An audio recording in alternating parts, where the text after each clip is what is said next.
Everything really is connected. We're all one, there's no duality, and there's a term called non-duality, which points towards that remembering of unity.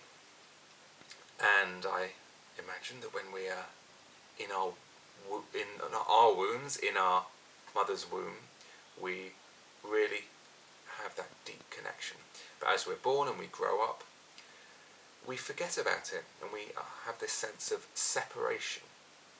So a type 3, when they're at their best, is so radiant, so confident, so secure in themselves, and they feel so successful just being alive in the present moment.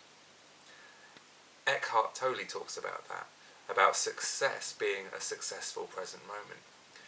But what happens is, when there's this sense of separation, and for a 3 it becomes about doing, success doesn't seem here, it seems out there.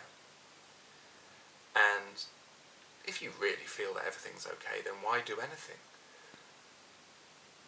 But when the separation comes, no, I need to do something. And some things seem to get a better response than others, so I need to do those. And I need to keep doing. So this motor kicks in, a motor towards achieving things. And type 3s will typically wake up in the morning and they will already be thinking about what other things that they can tick off that day. And they will get unhappy if they don't feel like they've achieved something that day. And sometimes, even when they have achieved something that day, they don't celebrate it. They're already thinking about the next thing. Type 3s as children, I've taught, and when I have seen younger children, maybe before teenage years, they are quite easy to spot because they have that very apparent drive to impress the teacher, to get questions right, put their hand up and answer the question, and then perhaps be aware of the fact that they've done something right, but then want to answer the next question, and the next question, and the next question. So, it's quite easy to spot. However, when they get a bit older, it's not so much about impressing the teachers or their parents, it starts to move towards an awareness of their peers, and they want to impress them more, and not be so uncool as to always be answering the questions. So it becomes a little bit more tricky to spot. And as 3s become adults as well, there can be all these subtle mechanisms and things they put into place to try and get that sense of, I am doing well, I am perceived well by others. Because that's the problem. It's the validation is coming from the outside. So that's always going to be a source of suffering if you don't have a deep core sense of worthiness just in being here, being where one is. And a 3 is always thinking about how to, even if they're not actually in that moment or working towards something, achieving something, they want to appear as if they're successful. The idea of prestige, fame, riches, success, all the different trappings of kind of a perfect idea of a star person really propels them forward in whatever field they happen to be working in. So any clues that they could drop to others, maybe name dropping that they know someone or someone knows someone who's very successful, or in the clothes they wear, they're probably not very outrageous in their clothes, like 5s and 7s might be, almost certainly not. It's much more subtle, but probably there's designer labels there. Calvin Klein on the glasses, or a Louis Vuitton bag. Eli Jaxon-Bear, in his book Fixation to Freedom, he talks about Louis Vuitton as a very 3-ish brand, and it's true because it makes such a statement, just a bag with a certain pattern on it, and people will look at you and have an image of what sort of person you are, and 3s quite like that.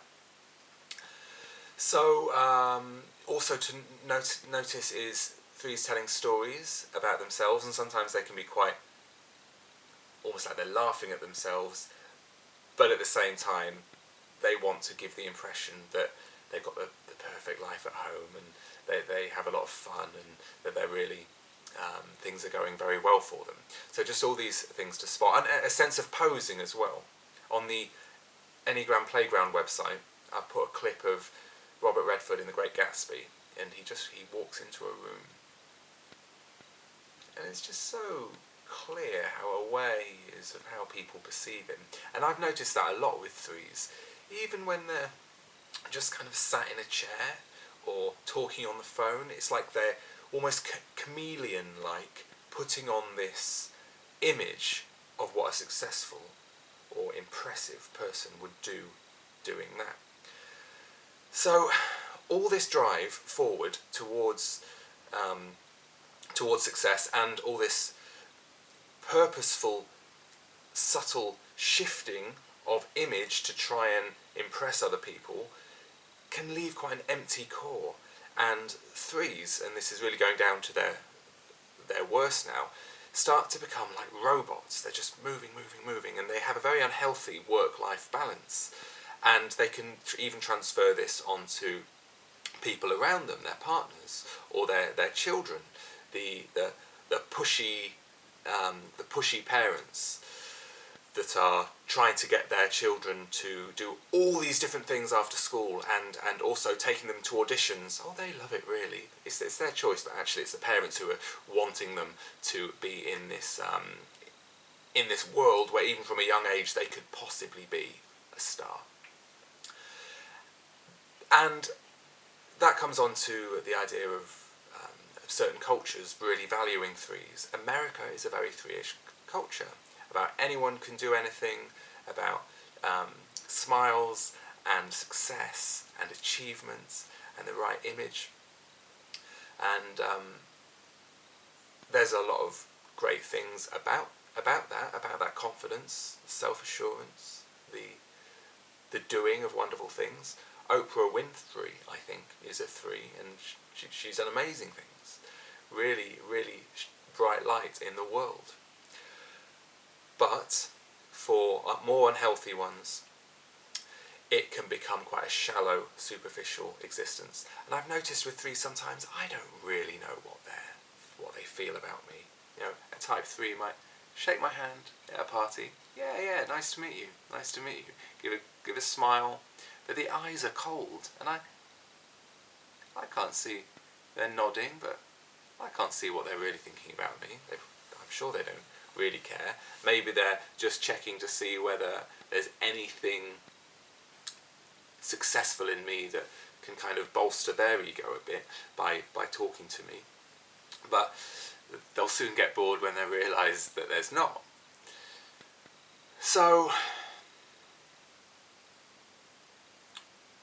at their very lowest, at a rock bottom level, with this drive for achievement, this kind of coldness, there can be a real sense of ruthlessness to get that goal. And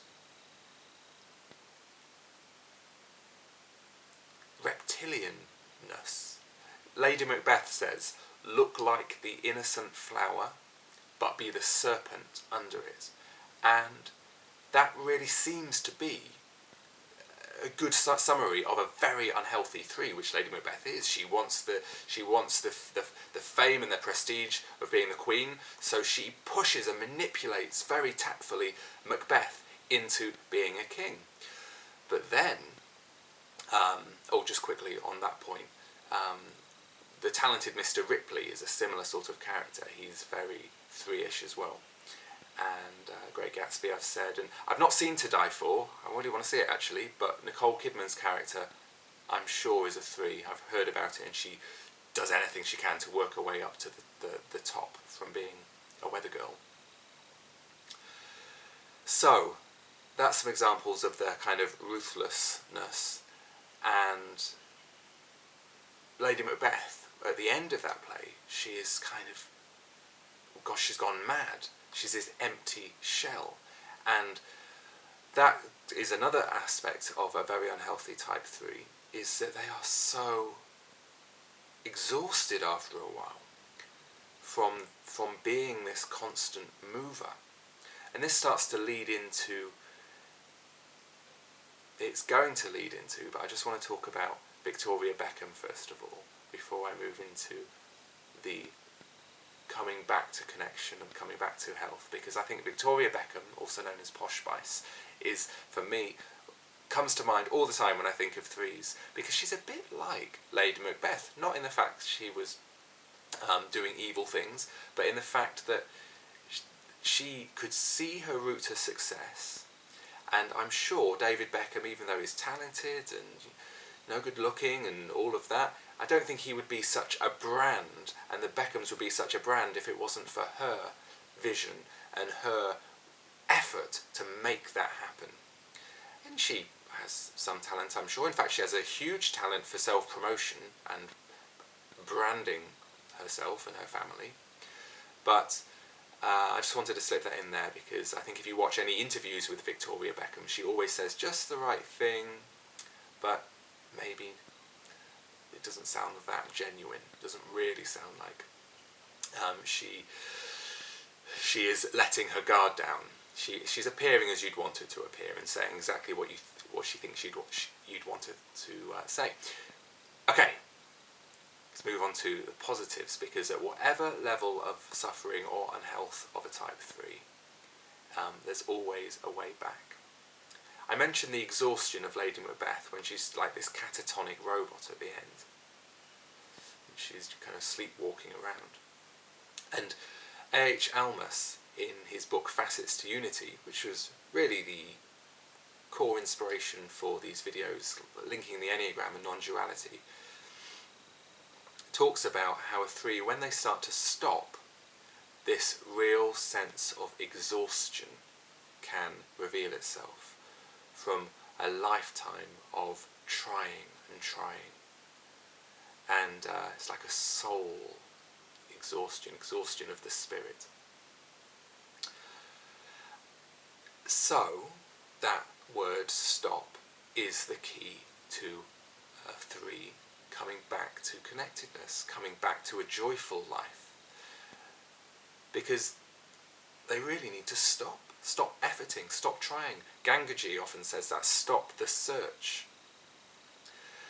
And for a 3 this can be really hard. Okay, I'll stop, but that motor picks me up again. That motor to do something keeps going. I can't just stop. This is ridiculous. All their kind of self-worth is bound up in the notion of moving forward, moving to achieve. So any 3s who are listening to this might already be feeling, well, what do you mean, stop? And would that mean I have to not be myself anymore? And it's not. Because once we can find a stillness, once a 3 can find a stillness, and when that drive comes up, they can just breathe, say it's alright, it's okay, now is fine, I'm just going to stay in the now, I'm just going to stay in the now. Once that stillness has started to be found, what happens is a deeper motivation comes forward, which is more like a motivation from the whole wiser, broader self, rather than this narrower identity that is attached to that goal. So it starts to feel really good and feel fun and relaxed and exciting and inspirational and intuitive to listen and follow this other guidance. But before that can be recognised and come through purely, there does need to be that practice of awareness of that unhealthy drive forward, and then stopping it, and stopping it, and stopping it. And it's just a habit. It's simply a habit. So it's actually a very simple thing to do, even though it's a challenge when all that momentum is going. It's a simple thing to do once you've got going with it, with the stopping. And then life becomes a really fulfilling, exciting journey. of discovery, because we are not only moving towards something that excites us, I say we, but as a three, but we're also loving the amazing journey of the way, of being here in these bodies, in these minds, these imaginations, in this wonderful reality which reflects our inner state. So there's no worries about the three not achieving amazing things, because that is what is wonderful about a three. But there's no suffering and attachment to that drive, or to the process of that.